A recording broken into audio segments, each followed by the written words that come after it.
Hello guys, and welcome to mattsbeamer. Today's video is different from the usual type of videos that I film for my channel. A gentleman from Ediag asked me if I wanted to test out a OBD2 scanner, and to be honest, I had to think about it.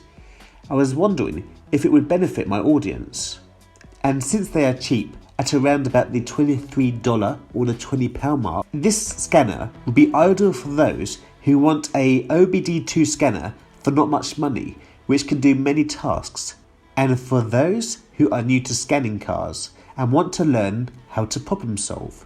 I will most likely buy some of these for my family members. I know for a fact that my brother and my father will like one of these.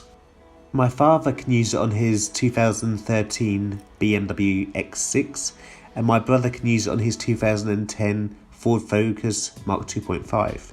This video will be an unboxing video, and I will also go over the features it has. Then I will show you on another video showing you how to do certain DIY tasks with it. This scanner is known as the Ediag YA201. On this box and scanner though, it has a different name. This is because YA210 is Ediag's partner. So basically, it's the same scanner, but the Ediag partner has registered their name on the product. If you buy from the US link, it will have the Ediag logo on it. I believe that I should be sent a UK link at a future date. I hope this makes sense. It comes in a creamy coloured cardboard box with a matte finish. The dimensions of the box in millimeters are 76 by 160 by 53, and fully loaded it weighs 220 grams. On the front face of the box you have a diagram of the scanner itself, which is inside the box, along with the model logo printed. On the back you have the contact details of the company, along with the CE, FCC, ROHS, the International Recycling symbol, and the crossed out relay bin located towards the bottom. These codes are to do with regulations, etc. Opening up the box from one end allows you to see the contents inside. Let us see what you get in this box. There's a quick start guide, which is quite handy if you are new to all this, and it's in English. It covers the general interface, the specs, how to use a scan tool, along with how to connect the actual scanner to the car's OBD2 port. It's all pretty simple. It also shows you how to use the tools menus, a limited warranty, and an extensive abbreviation appendix of the live data. Now, let's focus on the scanner itself. The scanner itself is wrapped in a plastic bag to protect it from getting scratched from what I guess is the plug. Here is the 16-pin plug, which plugs into the car's OBD2 socket. If you want help finding where the OBD2 port is on your car, feel free to message me down below and I will do my best to look for you.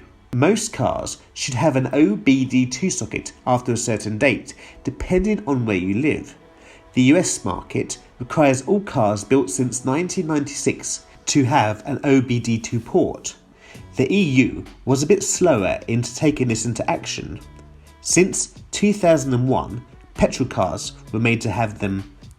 Diesel cars were made to have this since 2003. We called it the EOBD, aka European OBD. In Australia, it was about 2005 to 2006, while China adopted this method in 2008. Just remember, I'm talking about the cars made for each market, not the actual car made in the country.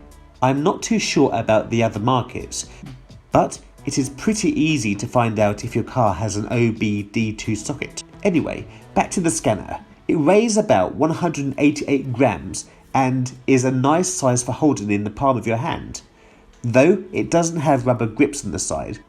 But what it does have are these kind of like ribs which give you extra grip instead.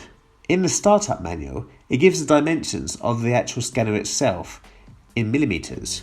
The size of it is 74.5 by 22 by 137.5.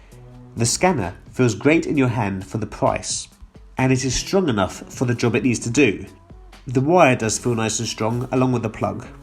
On the front face, you have a nice coloured plastic TFT screen, which is backlit, so it is ideal for working in a dark space like my garage. The display has 320 by 240 pixels. The buttons are made out of rubber, which in my opinion is a good thing. It means that if it's dark, you can feel the buttons with your finger without looking down. On the back of the scanner, you have the information about the company, those funny symbols again, and what looks like serial number barcode. On the bottom face of the scanner is a port which I believe allows you to update your scanner through your computer's USB port. I will try and find in my drawer somewhere to see if I have a wire which fits in this port. Now this is the part where I will go over the functions that this scanner has, but I will show you how to use the scanner in a few different scenarios in another video. Look for the link in the description box down below. Just remember that some things are limited by the car itself. So this scanner can read the dynamic trouble codes with the key on and engine off, or the key on with the engine running. You can also delete the error codes. It gives you live data information which you can view, record and play back the parameter ID. Live data can be read by text or by graph depending on which parameter IDs you are looking at. This scanner also has a freeze frame function which allows you to capture the operating conditions at the precise time of the said fault. The scanner can also find out the car's information such as the VIN number. It has IM readiness, which displays a snapshot of the state of the vehicle's OBD2 monitors. I shall put a table on the screen now of what it covers. It also has an onboard monitoring system where the scan tool controls the operation of the vehicle's components, tests or systems. I would imagine that's dependent on which car you have. It also has an O2 oxygen sensor monitoring test which uses the car's memory. It is not an on-demand test. It has component tests, which gives you a list of components and their location on the car. As well as these diagnostic functions, you can also look up the car's DTC codes in the menu suited to your brand of car, which tells you what the fault means. There is also a battery mode which displays the battery's condition in the graph form. And obviously, there will be a settings menu which allows you to change things on the device, such as the languages, the unit, data login, and a scan tool self-test mode, which checks to see if it's working okay.